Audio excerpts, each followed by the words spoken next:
to equalize with what the US is spending. And now, finally, we're going to do that. But obviously, the 3.5 core spending and the total 5% is deeply rooted in the outcome of a process in NATO, the NATO defense planning process, which has led to agreeing by the defense ministers 2 weeks ago on our targets. So what each country needs to do when the call would come, if the call would come, we need you to help because there is an Article 5 situation. And we have calculated that to basically reach those targets, we need to spend 3.5% on core defense and, of course, the 1.5% on defense and security-related spending. So there is this US request, please equalize, because it's not fair that we shoulder much more than the others are doing and that we are carrying more weight than the others are doing. And there is the issue of that it is really necessary because of the long-term threat by the Russians to the whole of the Euro-Atlantic area and also the other upcoming adversaries, and of course the situation with China, where we see this impressive military build-up. So it is both true. The US has consistently had this request now for 60, 70 years. Finally, we will do it. And I think it's important. It makes the whole of the alliance more stable and fairer. And there is the need because of Russia and others. All right. The woman in the third row over on the left side here. Natalia Robb, the New Voice of Ukraine. Secretary General, you have stated that this year Canadians and Europeans have pledged 35 billion into military support to Ukraine, and this is not even the half of the year. In your opinion, what should be expenditure for Ukraine at the end of the year? And what amount of military aid to Ukraine could help Ukraine to win the war, not just survive? Well, on the first question, it's difficult for me to exactly predict, but you can safely assume as the trajectory in the first almost 6 months now is really north of the trajectory last year, that also by the end of the year it will end up north of the over 50 billion which was pledged in 2024. So I'm positive about that, optimistic, but I'm not going to make a concrete prediction. But we can safely assume that the end result will be positive.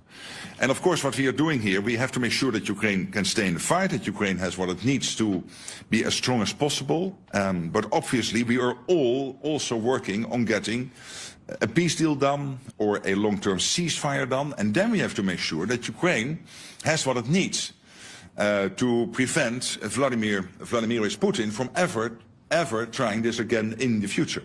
And the first layer of that, making sure that Ukraine can defend itself post a peace deal / a long-term ceasefire, obviously is also the support we are now providing to keep them in the fight, which has to do, of course, with training, it has to do with delivering military equipment, so the command in Wiesbaden, but also the various streams of money going into Ukraine, developing Ukrainians' defense industrial base, which still has about a 35 billion spare capacity.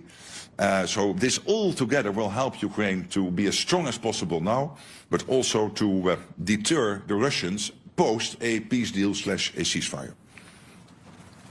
All right, let's come to the center section now. I see CNN in the fourth row. Thank you so much. I want to follow up on what you just said about the strikes in Iran, but first, can I ask you on Article 5, do you believe that Article 5 is subject to interpretation? Well, you know, Article 5 is absolutely clear, and at the same time, we have always said we will never go into details when exactly Article 5 will be triggered. And why not? Because we don't want to make our adversaries any wiser. And to follow up on Iran, sir, you just praised the U.S. strikes in Iran, saying that you do believe it will help prevent Iran from getting a nuclear weapon. There have been questions about where that highly enriched uranium is, and if Iran moved it before the United States struck on Saturday night. Do you have concerns about that and whether or not it poses a threat to NATO? Look what happened last weekend. American B-2s, nobody in the world is able to do this. Only the United States. You are 25% of the world economy. You are by far the biggest military power in the world. Only the United States is capable to do this. So the B-2s, the fantastic pilots in those fighter jets, the bombs which were used to get deep into these nuclear facilities in Iran. Nobody has that type of stuff. And history made you the leader. History made you the ones who have to take action when it is necessary. And I think what President Trump did here is take a very targeted, chirurgical operation to take out as much as possible Iran's capability to get to a nuclear weapon. And I commend him for that. And obviously it's now up to all the studies being done and all the details look into what exactly has been the effect of this. But I'm personally very optimistic that this has dealt a massive blow to Iran. All right, we have a very full room in limited time. Next question to the front row. There's a mic coming. Oh, is goed, yeah. Hello, Eelco Bos van Roosendaal Nieuwsuur, Dutch TV. You're dealing with a very unpredictable president or friend who has been all over the map on Article 5 in the past. In his first term, he threatened to pull out of NATO, which he doesn't seem to do anymore. But how are you certain that the Trump you're dealing with right now is the same version of Trump that you'll be dealing with for the rest of his term? I'm now known him for almost 10 years. He's a good friend. I trust him. He was totally right that Europe and Canada were not basically providing to NATO what we should provide, and that the US was spending so much more on defense than the Europeans and the Canadians. Now we are correcting that. We are equalizing. I think it is a man of strength, but also a man of peace. You've seen that basically now with Iran. The man of strength being able to command his B-2 bombers to go into Iran to take out that nuclear capability, but also the man of peace who is then immediately following up with making sure that Israel and Iran will commit to a ceasefire. And I think this is exactly what you want the American president to do, provide that type of leadership. And so I find him very predictable. Next question, all the way in the back. I don't think so. DPA. Ansgar, the German press agency, DPA. Secretary General... We were speaking. Here. There you are. No. Yeah, in fact. I cannot see you. I can only answer the question if I see who is... Can you stand up? Oh, you're really in the back. Sorry, yeah. Please. Thank you. Secretary General, I would like to come back to Article 5. Did President Trump promise in the meeting that he would stand by the allies until the end of his term? And if so, did he promise it without any conditions? Can I ask you, and not you, you're a journalist, so you're totally, of course, free to ask all those questions, but through you to some politicians in Europe and Canada to stop worrying.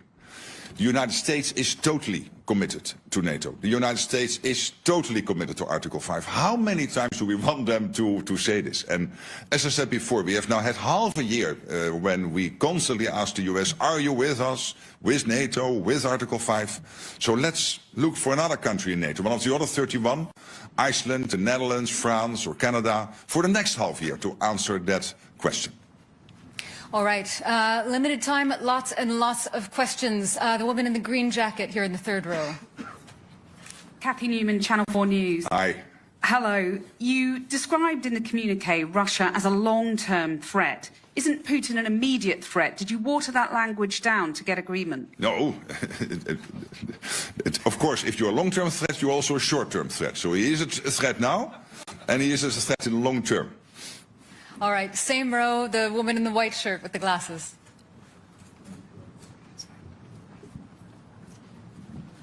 Thank you. Ida Hallikainen from Ilta-Sanomat, Finland. Mr. Secretary General, Russia has expanded its military infrastructure near Finland's eastern border. What is Russia aiming to achieve with this, and what is NATO's message on the matter? And second, if I may, is Spain now serious about the defense spending goal? Yes, on the last question, I believe so. As you know, there is disagreement to disagree that they think they can reach the capability targets by 2.1%. NATO is saying it has to be 3.5, like for all the other allies. All allies will report on how they are getting to the capability targets, so we will see, and in 2029 we will anyway have a review of all of this. On your first question, well, let's not be naive about Russia. Of course, they are fighting this totally unprovoked war against Ukraine. But at the same time, and this is what we have been hearing, open source from many senior military leaders in Europe, including the Chief of Defense in Germany, they are building up their armed forces and reconstituting their armed forces at such a pace that they could be ready in 3, 5 or 7 years to attack NATO. And that is why today is so important and today is so transformational. Yes, to the question before, because we have to equalize with the US and end the debate which has now been running for 60, 70 years. But particularly also because we know that there is this Russia threat, short-term, long-term, whatever. But the Russia threat is there, and we have to make sure that we can defend ourselves. And that is why we are doing this. Okay, we just have time for a few more questions. NHK, so fifth row here. Sacha from NHK, the public TV station of Japan. Thank you. My question is about the IP4 countries, but which were here in The Hague. But so I know you've been mentioning that you won't lecture the whole world, but since you were able to make this historical decision today, do you think this would trigger other countries like the IP4 countries to think twice about their threats around them and their defense spendings? Well, we have this close cooperation. I had yesterday an excellent meeting with the Japanese foreign minister. We will have a meeting with the senior leaders from the Indo-Pacific 4 countries later today, and there will be another meeting also with President Zelensky and European leaders. So, but with the Indo-Pacific 4, we will also meet. And this is because we know that our two areas, so the Euro-Atlantic and the Indo-Pacific, are getting more and more connected. Look at North Korea being so closely involved now in the war effort, and North Korean soldiers fighting on European soil against, on the Russian side, against Ukraine. That is rather historic. So this cooperation is important, where it's very much focused on innovation, very much focused on procurement, on defense industrial production, making joint assessments of what is happening in the Pacific, what is happening in the Euro-Atlantic, and how the two are more and more interconnected. And I must say, when I'm speaking to the leaders, and I was visiting Japan early April, having a long meeting with the Prime Minister, and I met him again last week in Calgary at the G7, but also the leaders of the Republic of Korea, Australia, New Zealand, they all are very much aware that, of course, part of having a deterrence is that you spend enough on it. You see in all these countries debates ongoing on doing more where possible, but it is not up to me to advise them. Let me concentrate on the 32 and make sure that we do what we need to do. But I think that debate is taking place also in many countries outside NATO. Okay, I think we've just got time for a couple more questions. The center, fifth row, gentleman in the very center there. Yeah. Yes, my name is Heikki Aitokoski. I'm from the Finnish newspaper Helsingin Sanomat. Did you exchange views on Vladimir Putin and Mr. Trump seems to be in rather friendly terms with him? It would be interesting to hear what you talked about him.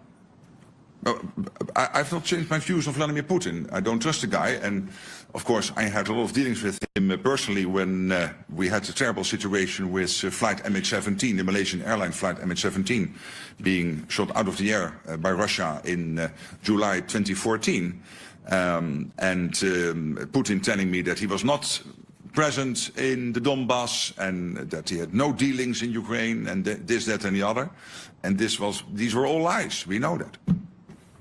Okay, for the sake of geographical diversity, all the way in the back, Telegraaf. Pim Cedee, the Telegraaf. Ms. Rutte, I have two short questions for you right here at the back.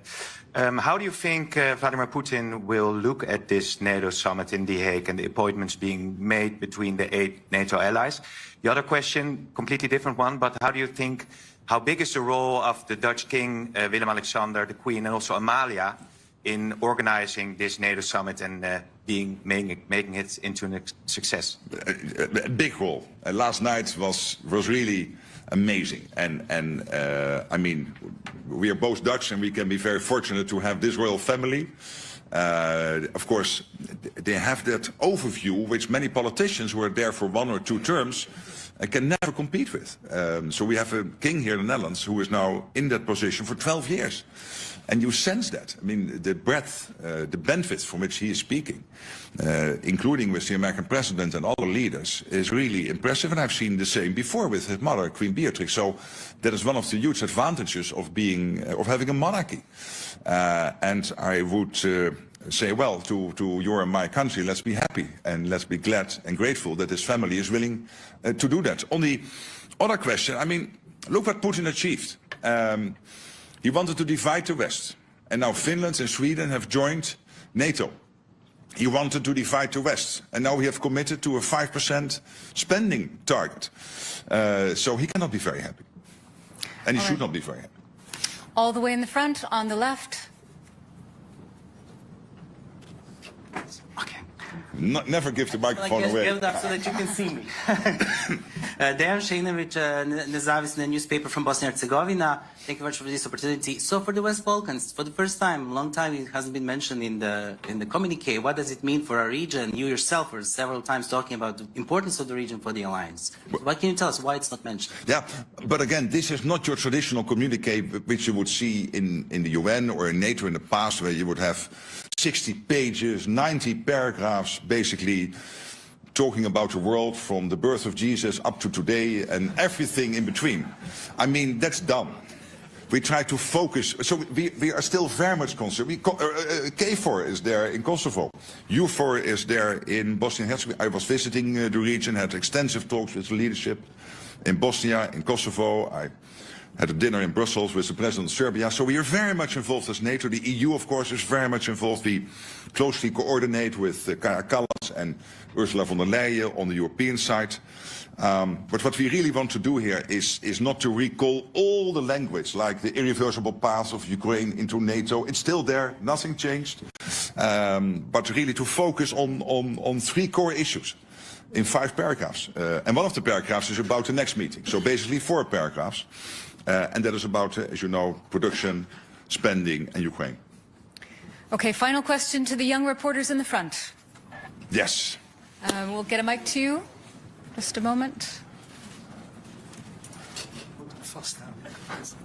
Thank you very much for this opportunity, Secretary General. We are the youth correspondents. Absolutely. And you are here now for 2 days, and you have been marvelous. Yes, thank you. There's a lot happening in this world, and many children worry about it. Do you think we children can also fight for peace?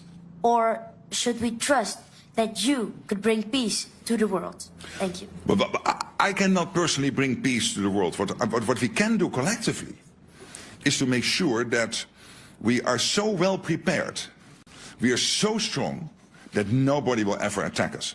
So the best way to preserve your future and that our children can live in a democratic, free, open society where you can be who you want to be, think what you want, have free press, what you basically have in the West, and let's be honest, it's fantastic, is to make sure that we spend enough on our defense, particularly if we know that we have some adversaries who are really trying to get at us. So that's the best way to preserve your future. And that's what we try to do today, to make that commitment.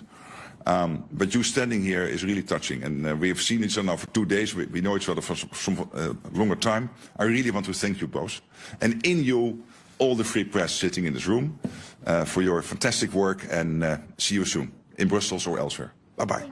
Take care. Thanks. Thank you all very much. That's all we have time for today.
at a NATO summit, and we will now have a meeting. And we have that relationship between NATO and the Indo-Pacific countries, Japan and the Republic of Korea, Australia and New Zealand, not because we want to extend NATO to the Indo-Pacific, but because we have friends in the Indo-Pacific. And there is a lot of use and importance of making joint analysis of the security threats facing us here in the Euro-Atlantic and what is happening in the Indo-Pacific, knowing that these two areas, these two theaters, are getting more and more interconnected. Look at what North Korea is now doing, basically helping the Russians in the war effort against Ukraine. And then, of course, when it comes to the practical stuff, what we are really working on is, for example, on defense industrial cooperation. There's a lot happening. All these countries have a defense industrial base, and we are working together on joint procurement, on innovation, trying to also learn the latest from the war in Ukraine when it comes to the use of drone technology, AI, etc. So these are areas where we work together, and I really want to commend all four, New Zealand, Australia, Japan and the Republic of Korea, for their support to Ukraine in various ways, in financially, practically. That is really very important, and that means that it's not only NATO helping there. We are really in this in a relationship with countries from far from here, but still very dear and near to us. So I really want to thank you for being here. We now will go over to the meeting. I told them if you disagree with what I'm saying, you cannot say that. But I think this was okay. Yes. So let's go. Let's go.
No,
this is just host broadcast. Oh, you're the one. Yes, yes. You need to go in the center. Yeah, you can. Oh, lovely. Thank you. That's no worries. Can I Get your hand. Here we go. We're going to move you over. Caroline, we have a second, so let's move the camera. Yes, so how do you want to work this? This camera can move to the side? Ja. Dit is het Witte Huis, deze moet naar achter. Sorry? Kunnen we deze naar achter duwen? Ja. Dan komt deze van het Witte Huis hier te staan. Oké, dat is niet gebruikt als je wil. Do you want to use the same tripod so we just can click on our camera? Huis maar helemaal naar achter. Zeg jij het er? Ik zeg het, komt zo. Even plek gemaakt worden voor het Witte Huis.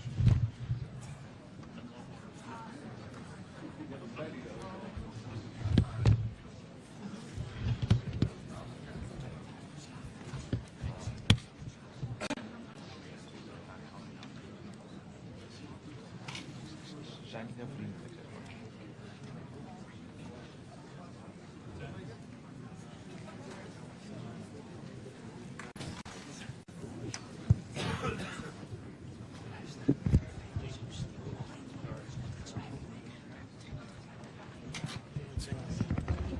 Thank you.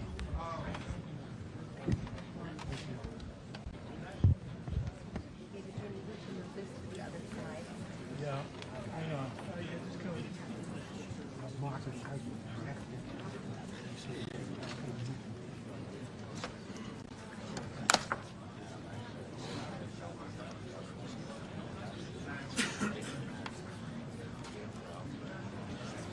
Ja, ik had er wel bij.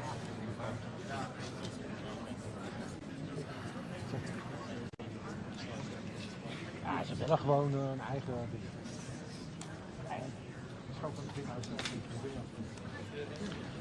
I need power. Is there power? I need power. AC. Is there power back here somewhere? Where?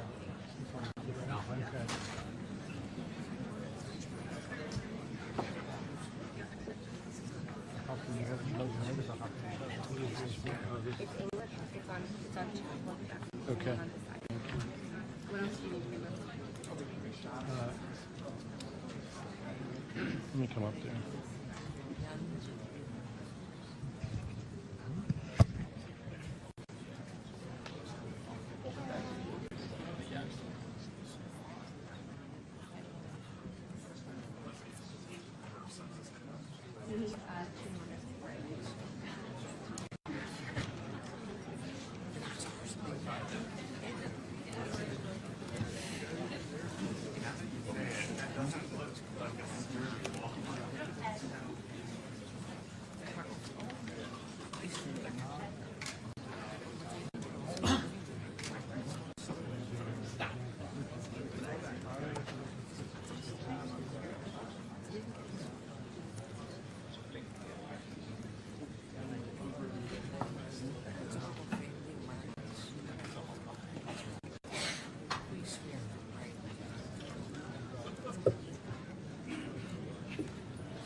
zijn ook wel waarschijnlijk van de Amerikaanse media.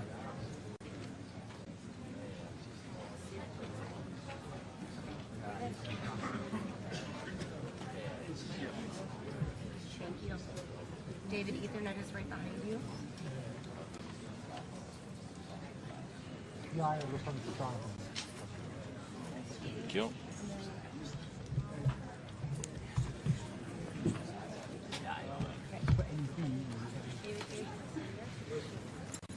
Jullie zijn al 6, dan houdt er ook nog één hoog achter.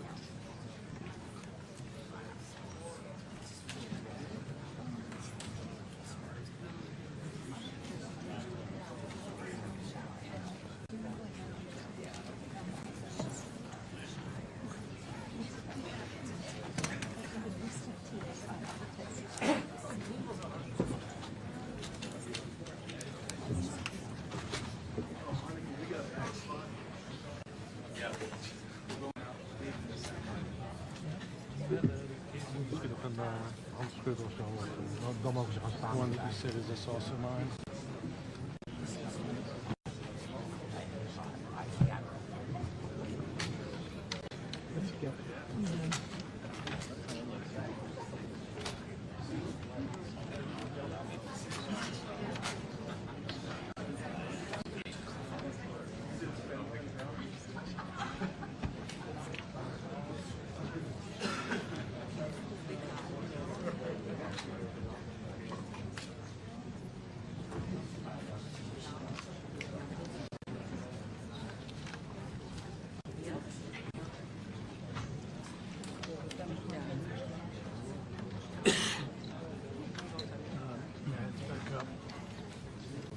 Thank you.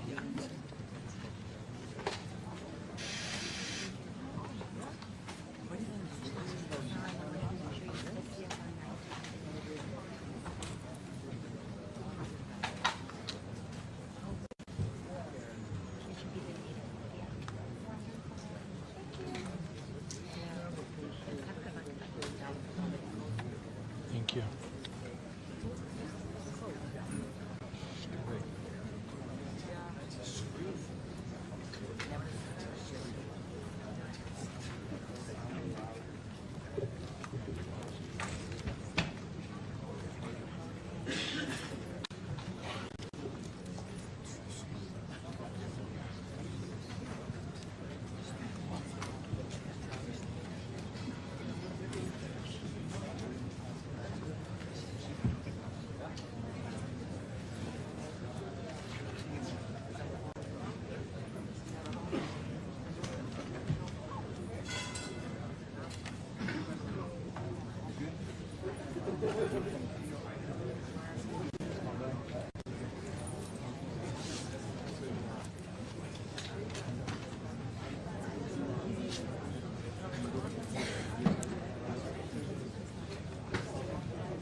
Koffie.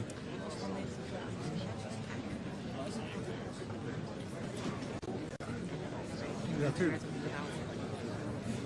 Wij toch ook.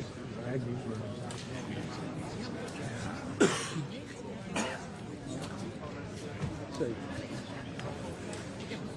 Ja.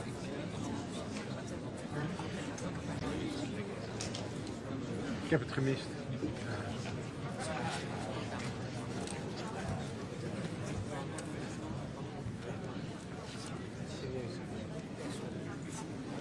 Maar ik kan weet wat er over wordt bepaald. Tuurlijk, dat doet iedereen. Ik zou dat proberen.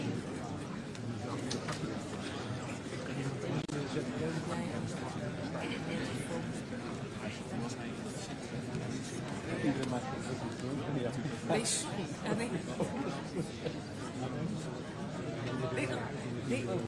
Maar zo goed. Dat is de leeftijd.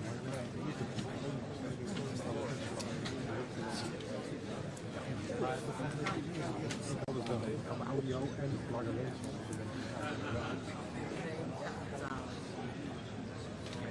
Dat weet iedereen.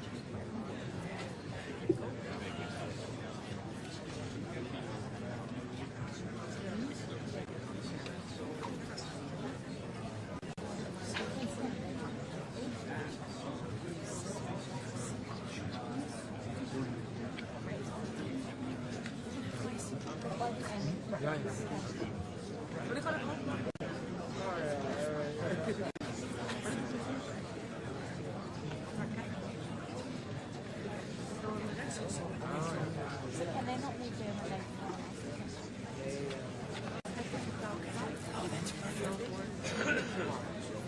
Oh, thank you so much.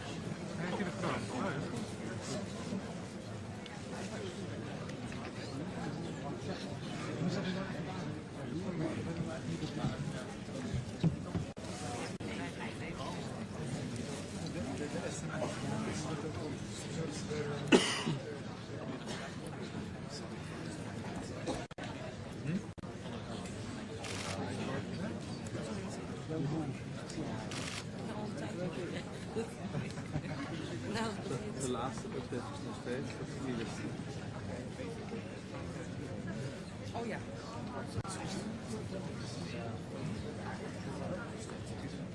Ja, dus het vol met.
Kan ook nog 10 zijn.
Worth it.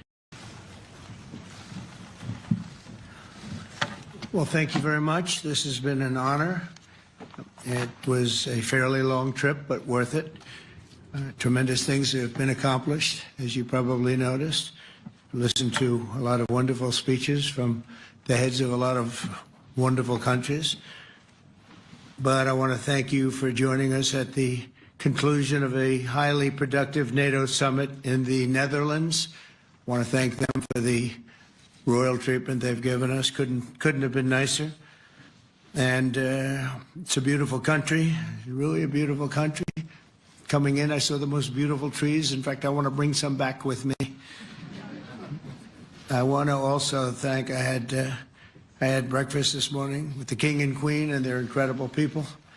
I said, you're central casting. Beautiful people, great people, big, beautiful heart. And I enjoyed that. And also NATO Secretary General Mark Rutte, who's been terrific. He's been a friend of mine. Used to be right here running this wonderful country. Now he's the NATO Secretary General. He's doing a fantastic job.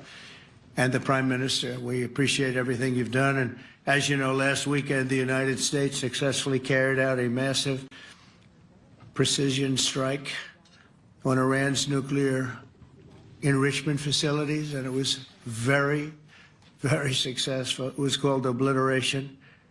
No other military on earth could have done it, and now this incredible exercise of American strength has paved the way for peace with a historic ceasefire agreement late Monday, and we call it the 12-day war. Spoke to a few people. I guess that just sounded like the right name. It was a 12-day war. And we think it's over. I don't think they're going to be going back at each other. I don't think so. Not only have we dealt decisively with the critical threat of Iran's nuclear program, which was what I wanted. I said, Iran cannot have a nuclear weapon. I've said that for 15 years, long before I decided to do the political thing. But we've also reasserted the credibility of American deterrence, which is like no other. The people at NATO said there's never been anything. You know, I rebuilt the entire military during my first term. And we have a great military. We have great generals. I got to know the good ones and the bad ones. We kept the good ones. Over the past 2 days, I was honored to participate in the NATO leaders meeting and also had extremely good individual discussions with the King and the Queen, Secretary General Rutte, and the Prime Minister. Great discussions.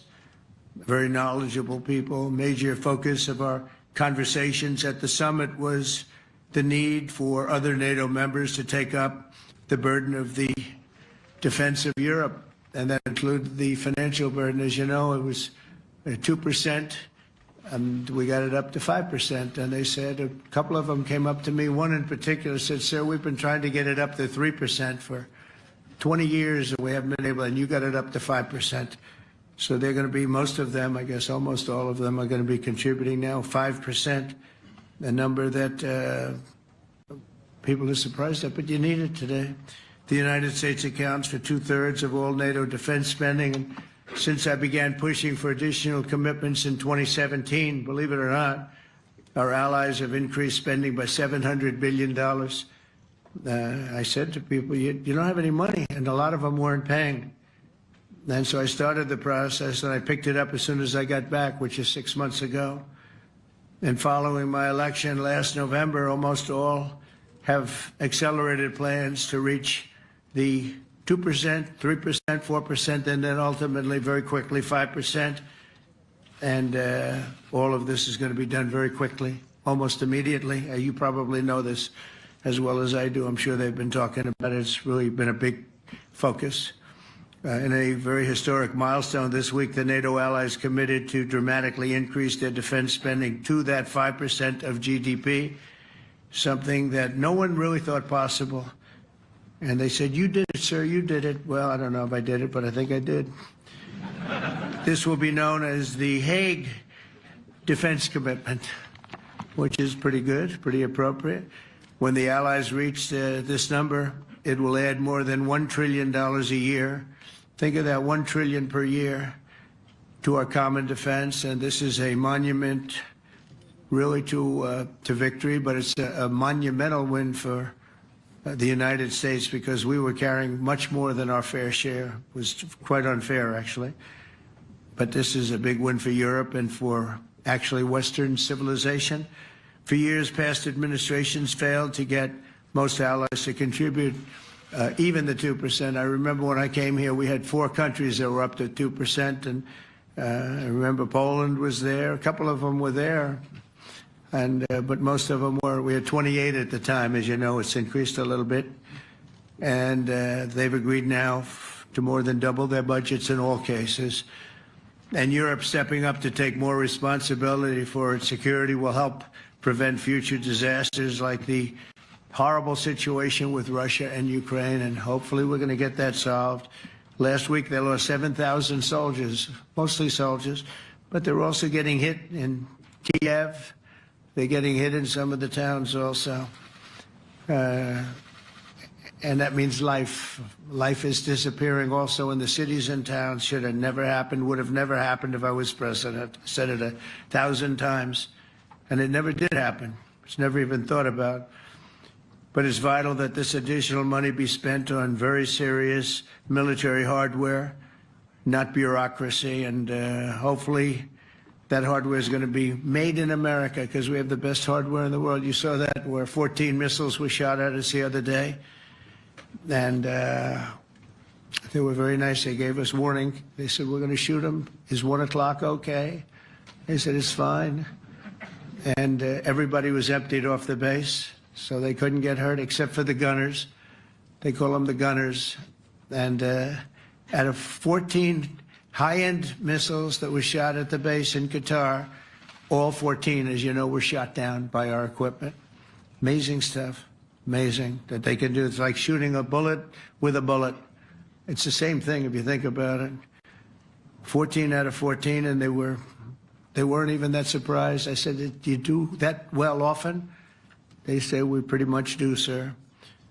The Ukraine crisis has also highlighted the urgency of rebuilding our defense industrial base, both in the United States and among the allied nations. We cannot afford to be dependent on foreign adversaries for critical minerals. And as you know, we made a deal with Ukraine to take a vast amount of the land they have for minerals. We need it. And once again, I want to thank all of the people in the Netherlands, incredible people. It's a great place. And all of the NATO allies for the tremendous summit that we just had. A letter just came in, and a statement came in from the Atomic Energy Commission of Israel.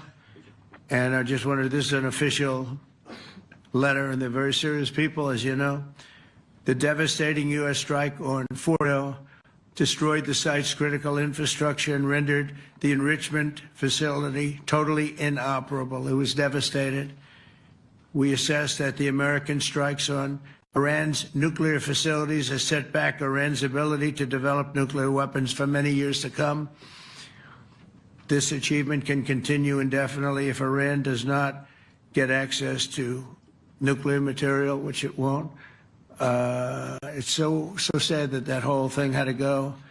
But I just want to thank our pilots. You know, they were maligned and treated very bad, demeaned by fake news CNN, which is back there, believe it or not, wasting time, nobody's watching them, so they're just wasting a lot of time, wasting my time. And the New York Times, they put out a story that, well, maybe they were hit, but it wasn't bad. Well, it was so bad that they ended the war. It ended the war. Somebody said in a certain way, you know, that it was so devastating, actually. If you look at Hiroshima, if you look at Nagasaki, you know, that ended a war too. This ended a war in a different way, but it was so devastating.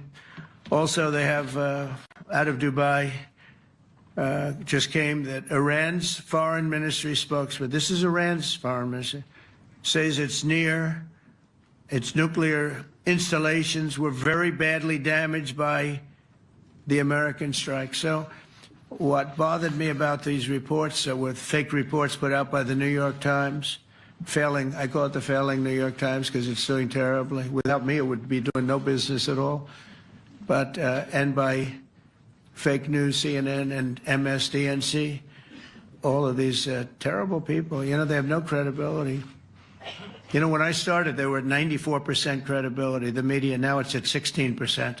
And I'm very proud of it because I've exposed it for what it is. But when I saw them starting to question the caliber of the attack, was it bad? Well, it was really bad. It was devastating. They were obliterated. In fact, you can't get into the tunnels. They just put that over. That just came out. They can't. There's nothing. There's no way you can even get down. The whole thing is collapsed in a disaster. And I think all of the nuclear stuff is down there because it's very hard to remove. And we did it very quickly. When they heard we were coming, it was, you know, you can't move it. Very hard, very dangerous, actually, to move to. And they also knew we were coming, so I don't think too many people want to be down there knowing we're coming.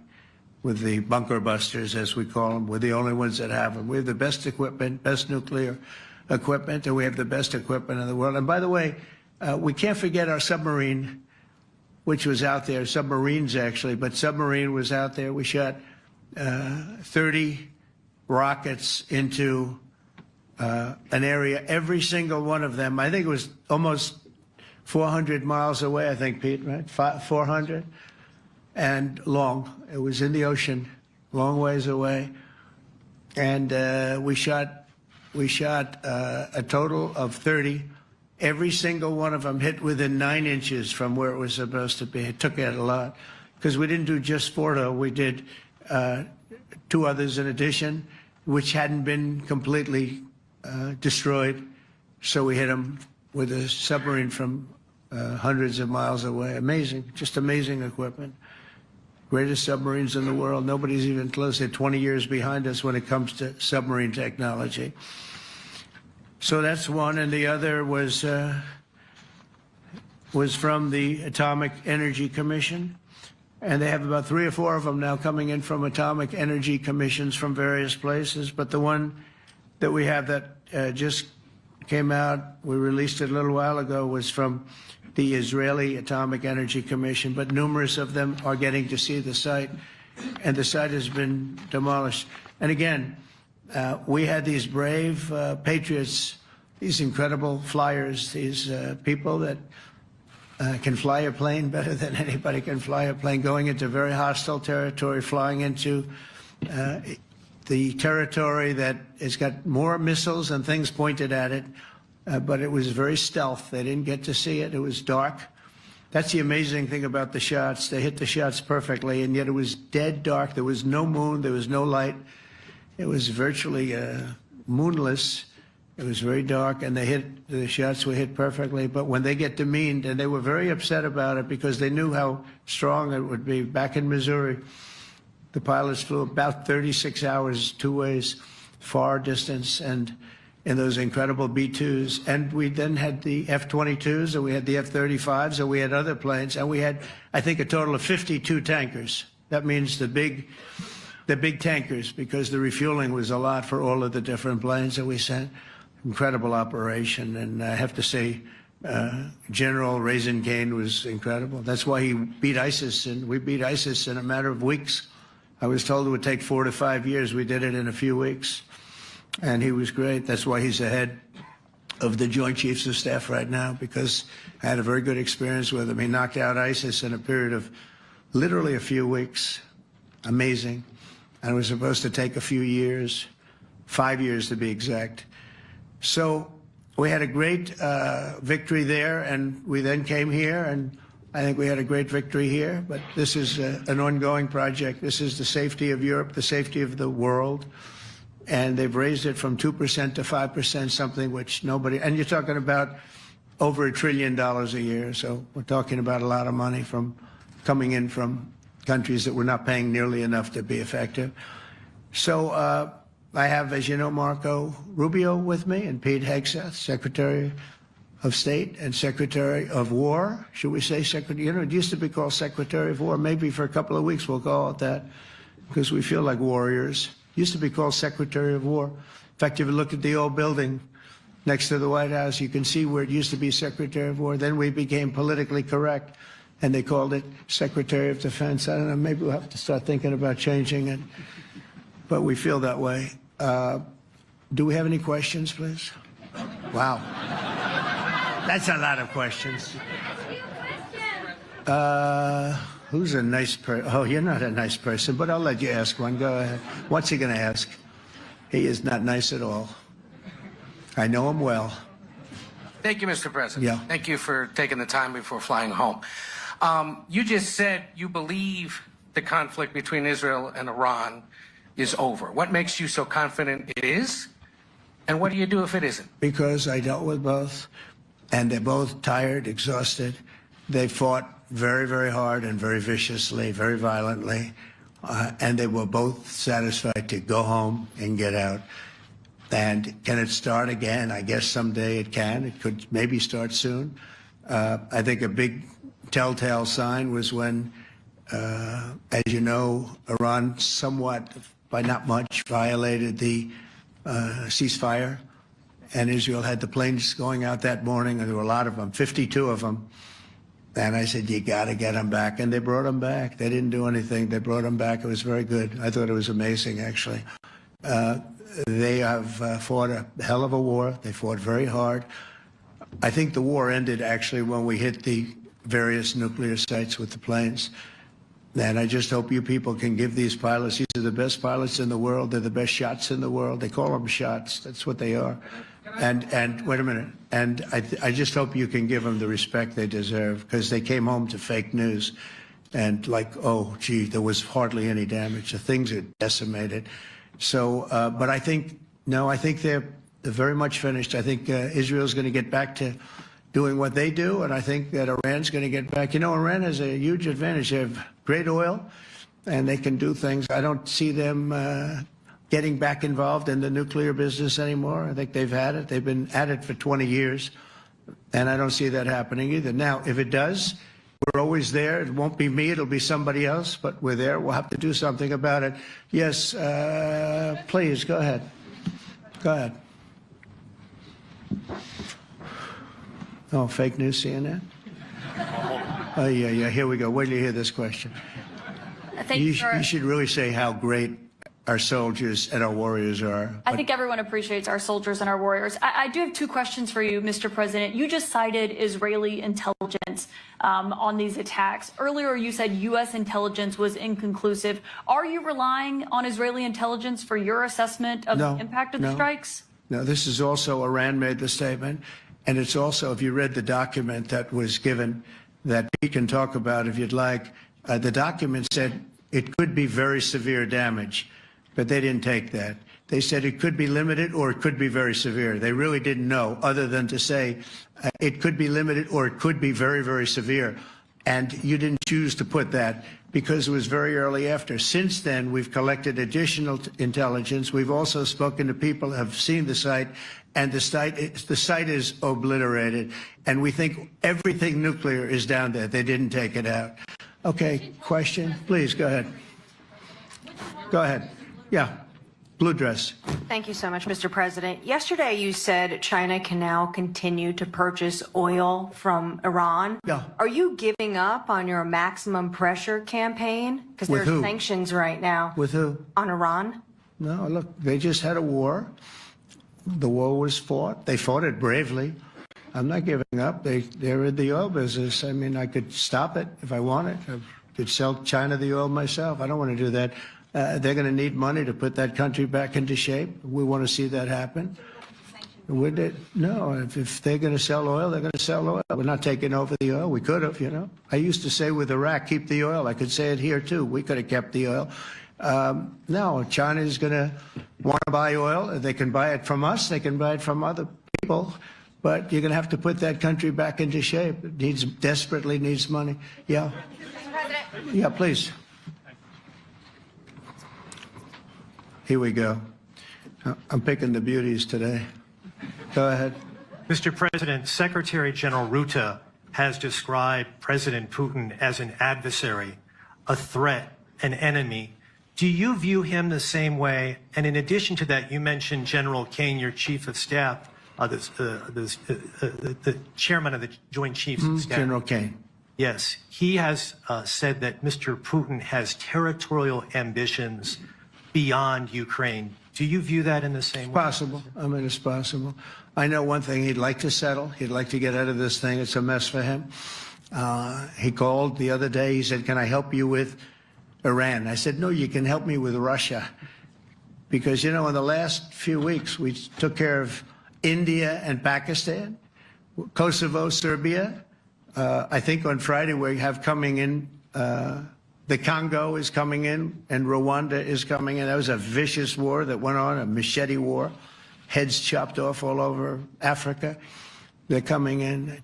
We did 2 others in addition to that. Nobody's ever done anything like this. No, I consider him a person that's, I think, been misguided. I'm very surprised, actually. I thought we would have had that settled easy. I've settled 4 of them in the meantime. But he did call up, and he said, you know, he's close to Iran. He'd like to help us get a settlement. I said, no, you help me get a settlement with you, with Russia. And I think we're going to be doing that, too. Yeah, please. Go ahead, please. Thank you, Mr. President. You've made clear your position on what impact the strikes had. I wanted to ask you what is next with Iran. For instance, is there any indication from U.S. intelligence that Iran was able to move any material, including no, just the opposite.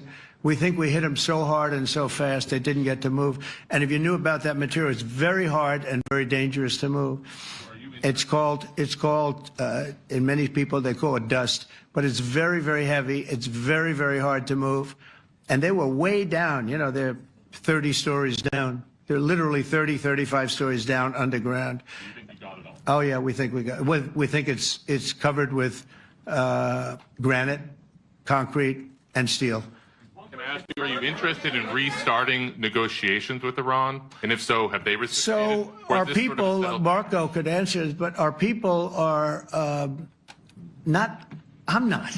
The way I look at it, they fought, the war's done, and, you know, I could get a statement that they're not going to go nuclear. We're probably going to ask for that, but they're not going to be doing it. But they're not going to be doing it anyway. They've had it. They've had it. Now, maybe someday in the future we'll want that. But I've asked Marco, do you want to draw, I just asked him the question as we were walking on the stage, do you want to draw up a little agreement for them to sign? Because I think we can get them to sign it. I don't think it's necessary. Marco, do you want to talk about that, please? Well, Mr. President, I think President Trump has shown a willingness to meet and talk to anybody in the world who's interested in peace. I don't know of any president that's been as willing as he has to meet with anyone and talk about peace. We'd love to have peaceful relations with any country in the world. And so obviously that'll depend on Iran's willingness not just to engage in peace, but to negotiate directly with the United States, not through some third country or fourth country process. But I know of no president, probably in our modern history, that's sought peace more than President Trump has. Sounds like the door is open, but you're in no rush. Is that right? Sounds like the door is open. But I'll tell you what, look, we're going to talk to them next week with Iran. We may sign an agreement. I don't know. To me, I don't think it's that necessary. I mean, they had a war, they fought. Now they're going back to their world. I don't care if I have an agreement or not. The only thing we'd be asking for is what we were asking for before about we want no nuclear, but we destroyed the nuclear. In other words, it's destroyed. I said, Iran will not have nuclear. Well, we blew it up. It's blown up to kingdom come. And so I don't feel very strongly about it. If we got a document, wouldn't be bad. We're going to meet with them, actually. We're going to meet with them. Yeah. Yeah, go ahead, please. Yes. Mr. President, Netherlands TV, thank you for visiting our country. Good. As I understood, Thank you. I, of course, would like to know how you slept last night at the House of the King. Oh, I slept beautifully. But probably a more serious question. I think you just had a meeting with President Zelensky. Did you discuss any ceasefire in this Russo-Ukrainian? No, I wanted to know how he's doing. He was very nice, actually. You know, we had little rough times sometimes. He was couldn't have been nicer. I think he'd like to see an end to this. I do. I think what I took from the meeting couldn't have been nicer, actually. But I took from the meeting that he'd like to see it end. I think it's a great time to end it. I'm going to speak to Vladimir Putin, see if we can get it ended. But look, these are brave people. They're fighting these wars all over the place. You know, last week they had, I guess, I told you, close to 7,000 young soldiers, Russian and Ukrainian soldiers were killed, 7,000 in 1 week. It's crazy. It's crazy. So I'll be speaking to Putin. No, I had a good meeting with Zelensky. And I had a lot of good meetings. We had a lot of good meetings with a lot of people, a lot of great leaders. But he's fighting a brave battle. It's a tough battle. Yeah. Go ahead, white dress. Thank you. Ida Hallikainen from Finland, Ilta-Sanomat. Good. You have played golf with President Alexander Stubb. How do you see Finland as a NATO ally and partner, and how would you describe your relationship with our president? Well, he's a very good golfer, okay? In fact, he was on his college golf team. He went to a good college in the South, as you know, a very good college, and he was a good golfer. We had a good time. I think my relationship's great. I want to buy icebreakers. You know, you're very good at icebreakers. And I actually made him an offer. I didn't go to Congress. They'll try and impeach me for this. But there's an old, it's not old, it's fairly new, but it's used icebreaker. And I offered him about 1/3 of what he asked for. But we're negotiating. We need icebreakers in the U.S. And if we can get some inexpensively, I'd like to do that. Actually, they'll fix it up, make it good. Also, we may buy some icebreakers. You know, you you're the king of icebreakers, that particular country. They make them good. They make them really good, and they know what they're doing. And so we're negotiating with them for about 15 different icebreakers, but one of them is available now. It's old, and it's, old. It's like 5-6 years old. Now we're trying to buy it. I'm trying to make a good deal. That's all I do my whole life. My whole life, that's all I do is make deals. Yeah, please. Go ahead. Sir, go ahead. Yeah, a question for NewsHour, Dutch TV. First of all, on Article 5, on your way here, you spoke about the commitment of the U.S. to Article 5, saying, I'll give you my definition once we're here. Yeah. What is your definition, and may the U.S. commitment to Article 5 change in case some of the NATO members do not reach the threshold that was discussed today? My second question is following up on a colleague on Iran. What intel reports do say that everything over there was obliterated? Yeah, well, there are numerous of those reports, and they're coming out fast and furious. But the most respected ones we've already seen. And I will say that on a very confidential basis, they're looking at the reports, like numerous reports, and including people going to the site and checking the site. And they're going to be having, I guess you're going to be having over the next couple of days a full, you're going to encapsulate it. But no, the site was obliterated, just like I said it was, and just like the pilots should be given credit for. As far as Article 5, look, when I came here because it was something I'm supposed to be doing, but I left here a little bit differently. I said, I watched the heads of these countries get up, and the love and the passion that they showed for their country was unbelievable. I've never seen quite anything like it.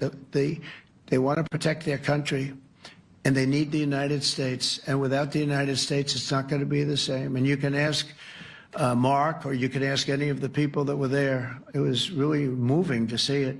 They love their country. They were so respectful of me because I'm the head of the United States. And I made, the King of Saudi Arabia, when I was in the Middle East, so I was in Qatar for a different reason, not a reason to get shot at.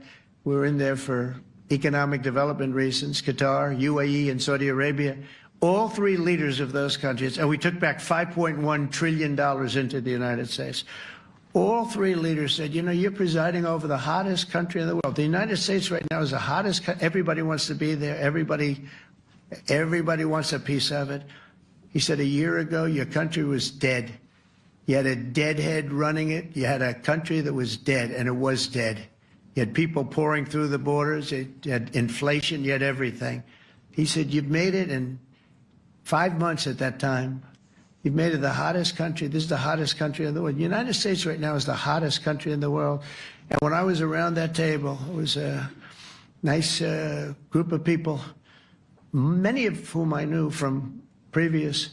When I saw the passion they had for the country, almost everyone, and you probably have the tapes, it was very public, but almost every one of them said, thank God for the United States. Without the United States, they couldn't really have NATO. It wouldn't work.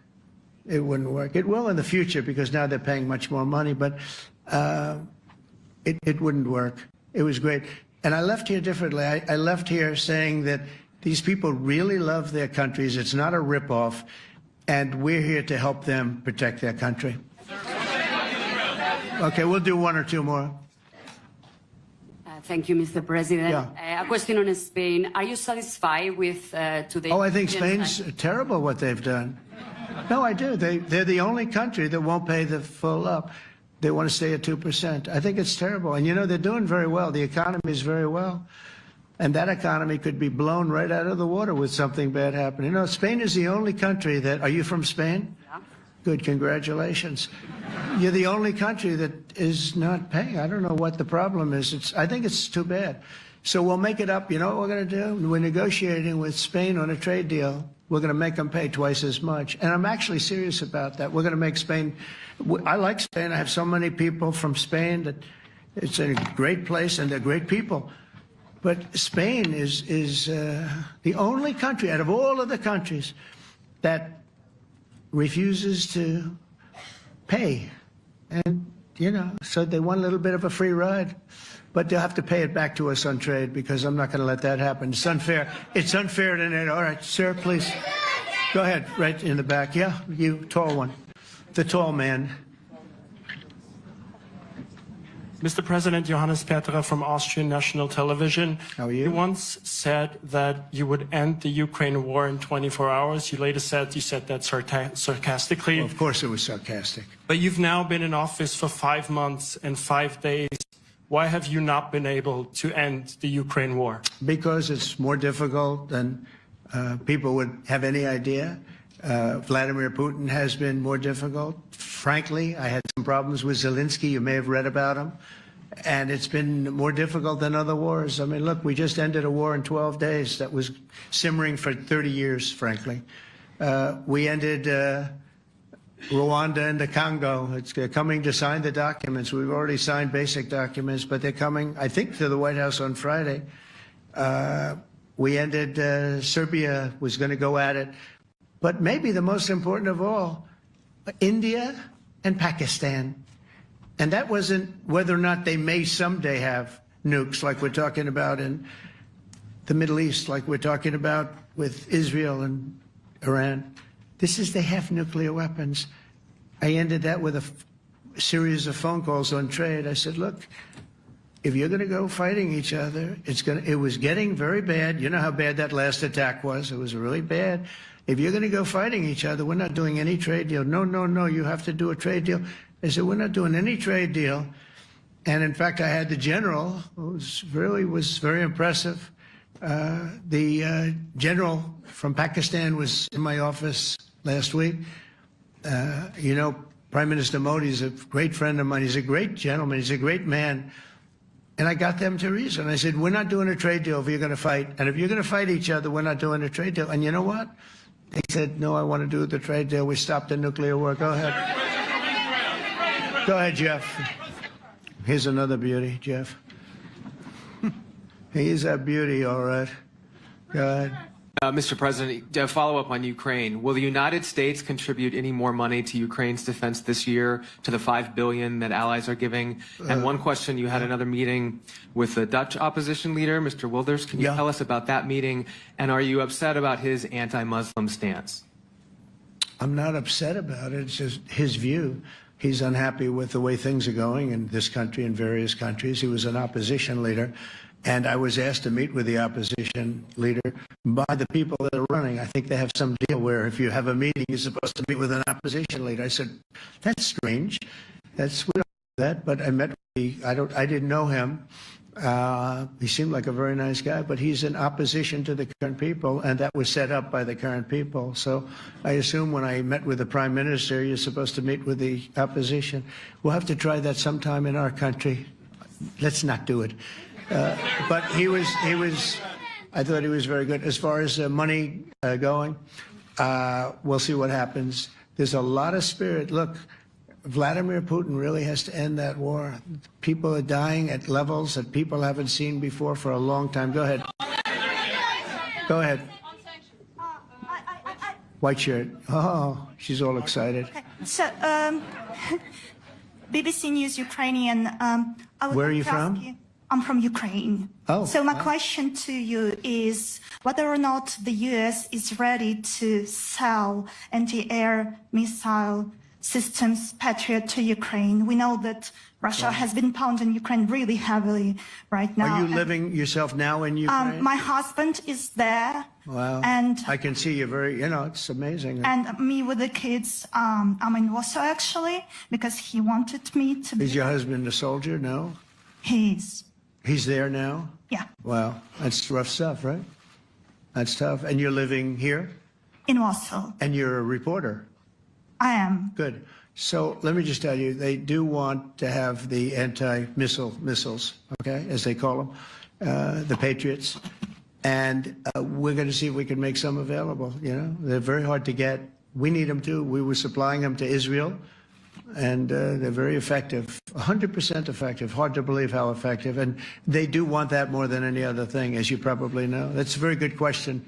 And I wish you a lot of luck. I mean, I can see it's very upsetting to you. So say hello to your husband, okay? Thank you. Go ahead. Thank you. Thank you, Mr. President. You were criticizing Where are you from? Bloomberg News. Oh, Bloomberg. That's wonderful. You were criticizing the Federal Reserve Chair before coming to this summit. Yeah, I think he's terrible. I was wondering if you've begun interviewing different candidates for the Fed pick. Yeah, I know within 3 or 4 people who are going to pick. I mean, he goes up pretty soon, fortunately, because I think he's terrible. We have no inflation. We have a tremendous economy. Hundreds of billions of dollars of tariff money is pouring in. Factories are being built because they don't want to pay the tariffs, so they're building them all over the country. I think we're close to $15 trillion. I told you $5.1 trillion from the Middle East alone, but of investment money coming in. There's never been anything like that in the history of our country. But we have no inflation. And we have borrowing because Biden, stupidly, they did short-term debt. So we have borrowing coming up. And, you know, we'll go 10 years, maybe longer, maybe shorter, but we'll go a long period of time when we do the debt. And because of him, because of this guy, we will have to pay for years. We'll be paying for him. And I said to him, listen, there's no inflation. He says, but maybe there'll be some. That's true. I said, if there is some, what you do is raise the rate. I'm okay with that. You raise the rate in 2 years from now or a year from now. But because the rate's high, we have to pay more for debt. It's pretty equal. In other words, if it's 4%, it's 4%. If you drop it a point, you'll pay 3%. So it's fairly equal, not necessarily, but fairly equal. So we're going to end up paying maybe 2 points or 3 points more.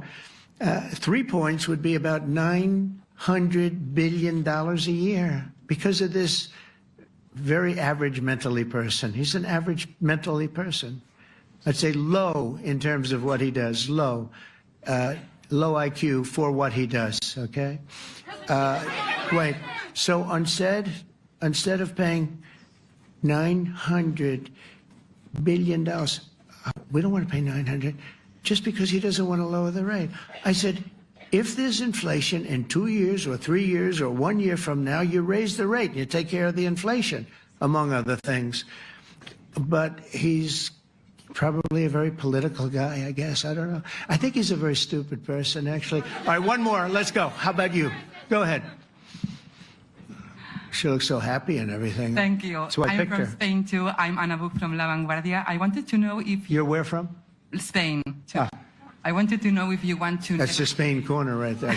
Shouldn't have said that. That's okay. I do like Spain, by the way. I think it's unfair that they're not paying, but go ahead. Are you going to negotiate directly with Spain about... I'm going to negotiate directly with Spain. I'm going to do it myself. They're going to pay. They'll pay more money this way. You should tell them to go back and pay. You're a reporter? You tell them to go back. They ought to join all of those countries that are paying 5%. Spain's going to be just about the only one that's not. They were the most hostile toward doing it. It just doesn't make sense to me. Okay. All right, Kelly, go ahead. Here we go. There's another one. Hello, sir. Thank you We got them all today. Okay. So, Mr. President, you talked about expecting some on-the-ground assessments at Fordo and other sites. Now Is that Israeli and U.S.? It's been obliterated, Kelly. It's been What is your message then, sir, to the intelligence community when they present reports? You're not disputing the DIA report. You're just... They presented a report that wasn't finished. We're talking about something that took place 3 days ago. I understand that's the report was done 2 days ago. Wait a minute. Yes. They didn't see it. All they can do is take a guess. Now, if you take a look at the pictures, if you take a look how it's all blackened, you know the fire and brimstone is all underground because it's granite and it's all underground. You don't show it. But even there, with all of that being said, the whole area for 75 yards around the hole where it hit is black with fire. The group that's run by this gentleman, in fact, you may want to talk about it for a second because we're going to issue a report. And I think it's not even a very exciting report at this point. It's been obliterated, totally obliterated. And they did a report, but it was like, if you look at the dates, it's just a few days after it happened. Sir. So they didn't see it. They said it may be very severe. Understood. Do you have a message for the intelligence community, though, in terms of unvarnished information getting to you, that it's not... I don't really have a message. I would say issue the report when you know what happened. I wouldn't say that it could be severe or maybe not. They use the word severe. It could be severe or maybe it's not. So people like you picked up and said, oh, it's not severe. No, the report was not a complete report. Yeah, the message was probably wait till you know the answer before you... And sir, did you not have a public component to your Zelensky meeting for a tactical reason with President Putin? Let him answer this one. Hello, Mr. Secretary. Yeah. There's a reason the president calls out fake news for what it is. These pilots, these refuelers, these fighters, these air defenders, the skill and the courage it took to go into enemy territory flying 36 hours on behalf of the American people and the world to take out a nuclear program is beyond what anyone in this audience can fathom. And then the instinct of CNN, the instinct of the New York Times is to try to find a way to spin it for their own political reasons to try to hurt President Trump or our country. They don't care what the troops think. They don't care what the world thinks. They want to spin it to try to make him look bad based on a leak. Of course, we've all seen plenty of leakers. And what do leakers do? They have agendas. And what do? Do they share the whole information or just the part that they want to introduce? And when they introduce that preliminary report that's deemed to be a low assessment, you know what a low assessment means? Low confidence in the data in that report. And why is there low confidence? Because all of the evidence of what was just bombed by 12 30,000-pound bombs is buried under a mountain, devastated and obliterated. So if you want to make an assessment of what happened at Fordo, you better get a big shovel and go really deep, because Iran's nuclear program is obliterated. And somebody somewhere is trying to leak something to say, oh, with low confidence, we think maybe it's moderate. Those that dropped the bombs precisely in the right place know exactly what happened when that exploded. And you know who else knows? Iran. That's why they came to the table right away, because their nuclear capabilities have been set back beyond what they thought were possible because of the courage of a commander-in-chief who led our troops, despite what the fake news wants to say. But you're not disputing the report said what it said, even though it was initial. The report said what it said, and it was fine. It was severe, they think, but they had no idea. They shouldn't have issued a report until they did. But we've gotten the information. I think Pete said it better than he can say it. And, you know, you should be proud, you, especially you, should be proud of those pilots, and you shouldn't be trying to demean them. No, those pilots flew at great risk, a big chance that they'd never come back home and see their husbands or their wives. Let me just tell you, you and NBC, fake news, which is one of the worst, and CNN, New York Times, are all bad. They're sick. There's something wrong with them. But you know what? You should be praising those people instead of trying to find some. By trying to go and get me, you're hurting those people. They were devastated. You know, I got a call from Missouri, great state, that I won 3 times by a lot. And I got a call that the pilots and the people on the plane were devastated because they were trying to minimize the attack. And they all said it was hit. But we don't think it was really maybe hit that badly. And they were devastated. They put their lives on the line, and then they have, and I'm not referring to you, but real scum come out and write reports that are as negative as they could possibly be. It should be the opposite. You should make them heroes and heroines. You should make them really people that they were so devastated when they heard this news. And you know what they said? One of them, I spoke to one of them, said, "Sir, we hit the site. It was perfect. It was dead on." Because they don't understand fake news, because they have a normal life, except they have to fly very big, very fast planes. But it's a shame. You should be making them heroes. All right, in the back. Go ahead, back, white, yeah. White jacket, yeah. Go ahead, give him a mic. Hello. Deborah Haynes from Sky News. Mark Rutte, the NATO chief, who is your friend, he called you daddy earlier. Do you regard your NATO allies as kind of children? No, he likes me. I think he likes me. If he doesn't, I'll let you know. I'll come back and I'll hit him hard, okay? No? He did it very affectionate. Daddy, you're my daddy. Do you regard your NATO allies, though, as kind of like children, and they're obviously listening to you and they're spending more, and you're obviously appreciative of that, but do you hope that actually they're going to be able to defend themselves, defend Europe on their own? I think they need help a little bit at the beginning, and I think they'll be able to. And I think they're going to remember this day. And this was a big day for NATO. You know, this was a very big day. They took it. One of the gentlemen said, you know what? We've been trying to raise money raise the rate for 30 years, he said, 20 years, from almost the beginning. And he's been there for a long time. He said, until you came along, it never happened. What you did is amazing. It's been sort of an amazing day for a lot of reasons, but also for that. Yeah, go ahead. Do you think they can do it without you, though, in the future? Can they do it without Well, ask Mark. I mean, you have to ask Mark, okay? So we're heading back. We're heading back. I want to thank these two gentlemen behind me. They're incredible people, both of them. They've done a fantastic job. And Susie's in the front, and she's done great. And Monica, thank you very much. It was quite an exciting time. And we're going to be heading back. We'll be back soon, and we'll see you in Washington, D.C. Remember this, we have the hottest country anywhere in the world. Thank you very much, everybody. Thank you.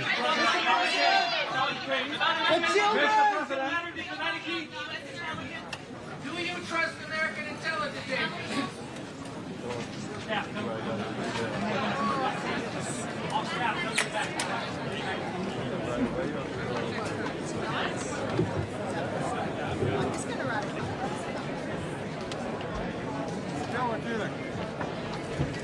Stel ons een goede cadeau.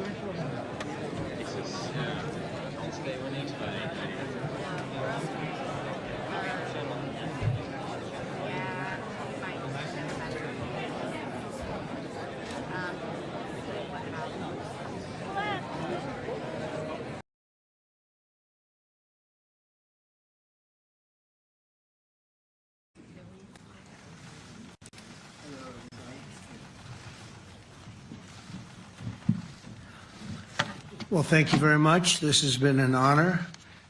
It was a fairly long trip, but worth it. Tremendous things have been accomplished, as you probably noticed. Listened to a lot of wonderful speeches from the heads of a lot of wonderful countries. But I want to thank you for joining us at the conclusion of a highly productive NATO summit in the Netherlands. I want to thank them for the royal treatment they've given us. Couldn't have been nicer. And it's a beautiful country, really a beautiful country. Coming in, I saw the most beautiful trees. In fact, I want to bring some back with me. I want to also thank, I had breakfast this morning with the King and Queen, and they're incredible people. I said, you're central casting. Beautiful people, great people, big, beautiful heart. And I enjoyed that. And also NATO Secretary General Mark Rutte, who's been terrific. He's been a friend of mine. Used to be right here running this wonderful country. Now he's the NATO Secretary General. He's doing a fantastic job. And the Prime Minister, we appreciate everything you've done. And as you know, last weekend, the United States successfully carried out a massive precision strike on Iran's nuclear enrichment facilities, and it was very, very successful. It was called obliteration. No other military on earth could have done it, and now this incredible exercise of American strength has paved the way for peace with a historic ceasefire agreement late Monday, and we call it the 12-day war. Spoke to a few people. I guess that just sounded like the right name. It was a 12-day war. And we think it's over. I don't think they're going to be going back at each other. I don't think so. Not only have we dealt decisively with the critical threat of Iran's nuclear program, which was what I wanted. I said, Iran cannot have a nuclear weapon. I've said that for 15 years, long before I decided to do the political thing. But we've also reasserted the credibility of American deterrence, which is like no other. The people at NATO said there's never been anything. You know, I rebuilt the entire military during my first term. And we have a great military. We have great generals. I got to know the good ones and the bad ones. We kept the good ones. Over the past 2 days, I was honored to participate in the NATO leaders meeting and also had extremely good individual discussions with the King and the Queen, Secretary General Rutte, and the Prime Minister. Great discussions. very knowledgeable people. Major focus of our conversations at the summit was the need for other NATO members to take up the burden of the defense of Europe, and that included the financial burden. As you know, it was 2%, and we got it up to 5%. And they said, a couple of them came up to me, one in particular said, "Sir, we've been trying to get it up to 3% for 20 years, and we haven't been able, and you got it up to 5%. So they're going to be, most of them, I guess almost all of them, are going to be contributing now 5%, a number that people are surprised at, but you need it today. The United States accounts for 2/3 of all NATO defense spending, and since I began pushing for additional commitments in 2017, believe it or not, our allies have increased spending by $700 billion. I said to people, you don't have any money, and a lot of them weren't paying. And so I